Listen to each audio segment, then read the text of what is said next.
Hello ladies and gentlemen, welcome back to the channel. Good to be back. Thanks to Dave down at Minstergate MG. He's up today to check out and review the new MG5 EV. Now this is where MG are standing out a little bit. There's not many estates in this price bracket. I mean, yeah, you've got the Kia Ceed Sportwagon or the Skoda Octavia estate, but even then you're looking at high-end 20 grand, 30 grand, creeping up, depending what sort of spec level you go for. That's where this MG comes in, and it's pure electric. There's no petrol motor at all. It's just 100% electric. And if you're wanting something that's zero emissions and to get you into that sort of EV world, this is a really practical car that can do that for you. So that's what we're going to be doing today. We're going to see what it's like, have a look around the outside, we're going to check out the interior, we're going to take it out on the road and see what it's like and see what you actually get for your money. So if you want to see more, let's crack on. So with the massive practicality of the MG5 estate, you'd be thinking what's actually available and what's the cost. Well, the base spec Excite with a standard range of, I think it's around 214 miles, that is starting from £24,000, and then this model is the long range, so it's over 250 mile range, and it's the exclusive model, which is the highest spec. You get leather trim, all the gubbins, but that's starting from just short of 29 grand. Now, under 30 grand for a car with this sort of spec and pure electric range of over 250 miles, you really can't go wrong. But is it too good to be true? Is it one of those where do you get what you pay for? Because you're buying cheap, are you getting cheap? Well, that's what we're going to be having a look for in this review today. So we're having a quick look around it. On the front end, it's really not exciting at all. It does look a little bit dated. The way the grille shape is, the headlights, looks like an older Volkswagen Passat. It's not something that you'd expect for a brand new car in 2021 or 2022. I mean, there is pictures floating around online of the new MG5 that's only available over in sort of China, Thailand and things like that, and it looks really, really good. Flash a picture up there, take a look at. But onto this one, you do get a lot of tech. You get full by projection LED headlights with a LED daytime running light, which, to be fair, the light design is pretty smart. On the top of the range exclusive, you do get body coloured wing mirrors. They are heated, fully electric, auto folding, which, to be fair, is pretty smart. So the MG5 comes with 16-inch alloy wheels. Pretty plain and standard boring design, but to be fair, I think they're aiming more at comfort and practicality, and obviously safety and convenience over the styling, which is a bit of a shame. There's a lot of cars these days that's getting all that and practicality and all that combined in one good package. Nice silver roof rails. Roof rails just making a statement. They just suit it, don't they? But yeah, you can get your roof box on there, all your kids' stuff. I mean, now it's coming around the back here where the looks do get better. From the back it looks a lot better than it does from the front. You've got these nice swooping LED tail lights that obviously curve around the back of the car. You've got the chrome strip across the boot. The MG5 though does come with reverse parking sensors and also a reversing camera. It's just the general shape, the general styling. It's more modern than it looks from the front. It's the front that really lets this car down. So while we're back here, let's take a look at the boot. So the boot of the MG5, it's really practical.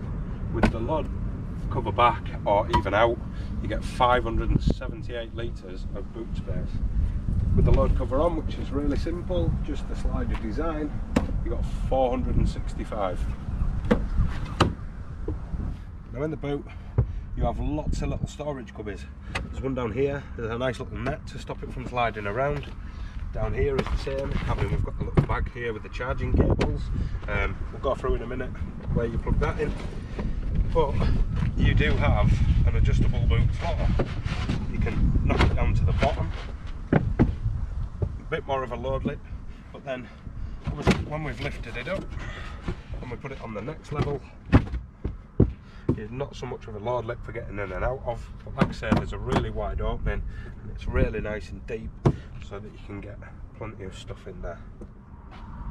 But with the rear seats folded down, obviously they don't go flush, so you do have a bit of a lip and an incline for when you're loading things into the boot, but you do get a whopping from floor to ceiling 1,456 litres. Ideal for them tip runs, dads. So in the back, space is really good. I mean, the seats aren't narrow, they're really comfortable, they're nice and soft. The faux leather feels actually really nice. It's a nice place to sit. Headroom isn't too bad.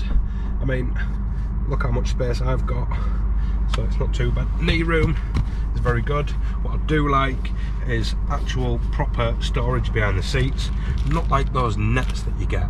You have 2 USB charging ports, so if you're traveling somewhere with the kids, they can charge their tablets or their mobile phones. Pull the centre armrest down and you've got 2 nice cup holders in this rear armrest. Both of the outer seats come with Isofix fixing points for your children's car seats. Space in the middle is really good. Like I say, because this is a pure electric vehicle and it's been designed to be just that, there's no transmission tunnel, so you don't have to get in the fetal position when you sit in the middle. I mean, I'm quite a broad big lad anyway, and it's a little bit narrow, but for kids it'll be absolutely perfect. Knees are almost touching the seats. I mean, this is in my driving position, this could go a little bit further forward, but there we go. There's plenty of space for people's feet on the floor, so you can get your feet nicely tucked under the seats. There's plenty of space there. But yeah, I mean, it's nice and light, obviously with the lighter coloured cloth on the roof and the windows. Lets a lot of light in, so it's nice and bright back here. So here we are up in the front of the MG5, and you'll be pleasantly surprised. For the cost, you'd think there'd be cheap materials that are used, but like in the back, the leather's nice, the way that the stitching is, contrasting white stitching with the black faux leather. You've got nice soft materials at either side of this tunnel here. On the dash, the steering wheel's nice, you get a nice grip. A bit of scratchy plastics on the top of the dash and the top of the doors, but everywhere else, mainly where you're going to touch, is nice and soft and a nice material. Fully electric. It's a sort of electronic Cvt transmission. You've got a little nice smart little gear selector down here, similar to what you get on the BMW iDrive, but it's not that sort of quality. You've got little toggle switches here, one for changing driving modes, sort of economy and dynamic and things like that. There's a KERS one in the middle, which is for your regenerative braking. There's 3 options, 1, 2 and 3, 1 being obviously least, 3 being the highest. I've opted to use it in 2 while I've got the car. It's just a nice balance of not too sharp braking, but it's not gonna, you don't have to put your foot on the pedal. It's not going to bring you to a complete stop. Neither of the options do, but I found that on 3, with traffic behind me, it was a little bit sharp. But generally it's really nice. I mean, I'm all for physical controls, none of this touchscreen nonsense. Yeah, the screens are good, but while you're driving it does distract you a little bit. And obviously the positioning of this the infotainment screen, which is an 8-inch screen, it's quite low on the dash, so you have to look away from the road to look down. So it's good that you've got your little volume control here, you've got your little physical buttons here, so heated seats as well in this exclusive model. Underneath you've got these, you've got a 12-volt socket, you've got a USB charging port for your phone or a tablet, and also for Bluetooth connectivity. The Excite and Exclusive both come with Android Auto and Apple CarPlay. So obviously a little bit fiddly at times is the MG Pilot system, but this at least gives you that little bit of peace of mind that you can use Android Auto and Apple CarPlay, and obviously mirror it from your phone. It makes it a lot easier. Automatic air conditioning, climate control, which is really good. Something that you don't get in a lot of cars, but this, for the price, you get a hell of a lot. I mean, you get adaptive cruise control, lane keep assist, lane departure warning, automatic brake hold, you've got an electronic parking brake, it's keyless entry, keyless start, there's a little push button start down here, you get digital driver's display. But what I do like is either side you do have physical dials, analog dials, which is really nice. You've got your speed on the left, and you've got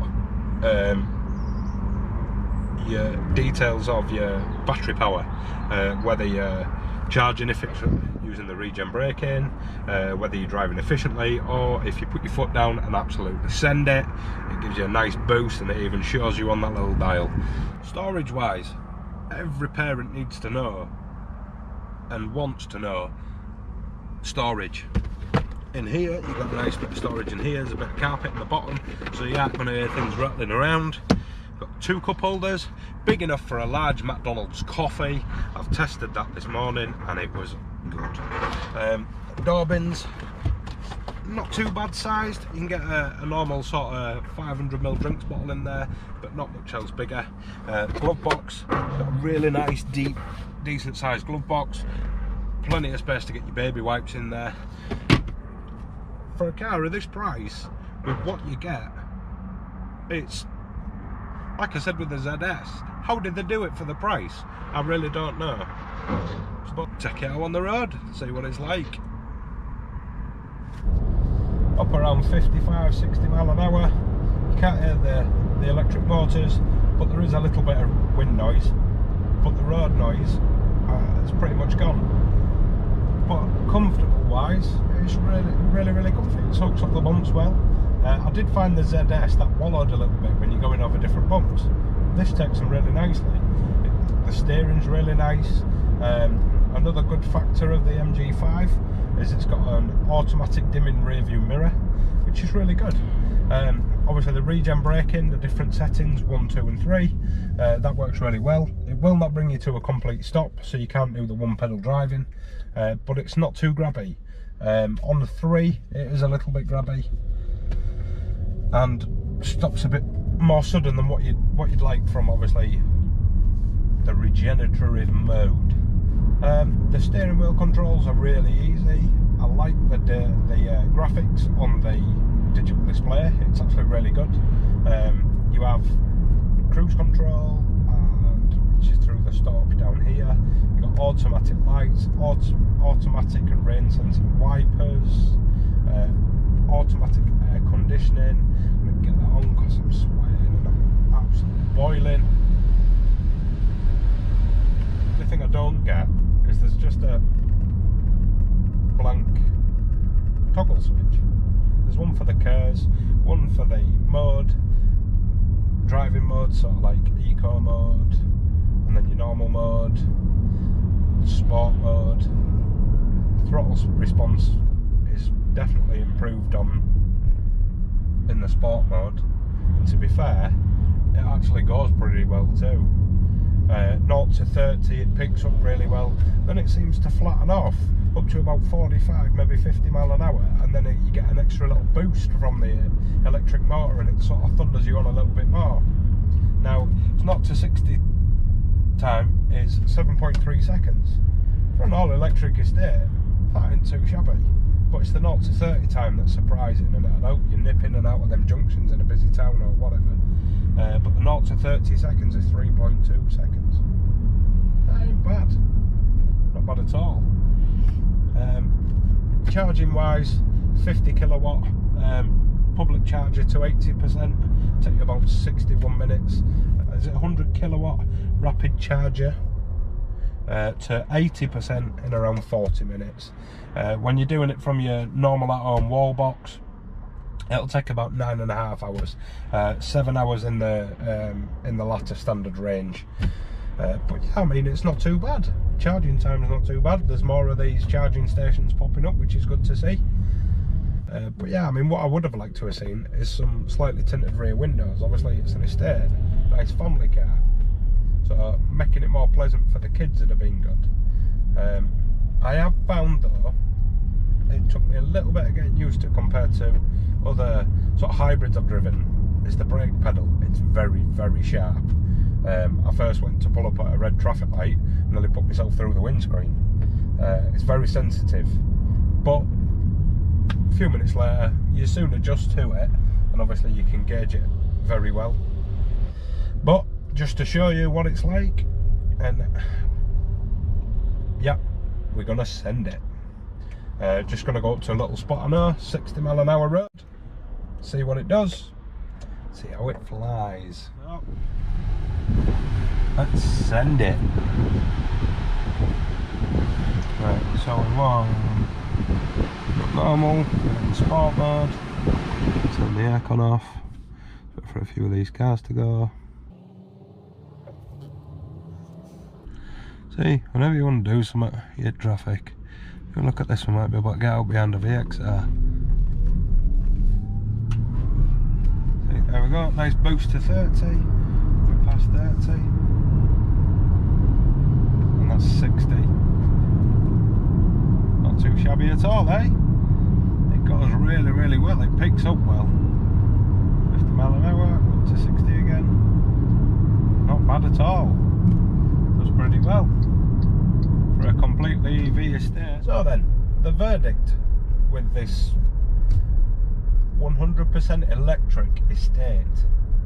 Now, one thing I will give MG a thumbs up for is actually doing an estate. The only other pure electric estate that I know of is the Porsche Taycan Cross. Now, if you've got 80, 90 plus £1,000 to spend, go get a Porsche. But if you're an everyday guy like me, looking to get into 0% emission electric vehicle, this is really good. It's not too bad. I mean, if you're not bothered about not looking the coolest driving down the road, people will look and see, try and figure out what it is, but 5 seconds later they're not going to remember what it is. But yeah, I mean, it's a bit bland looking, so a bit of a thumbs down on the styling front.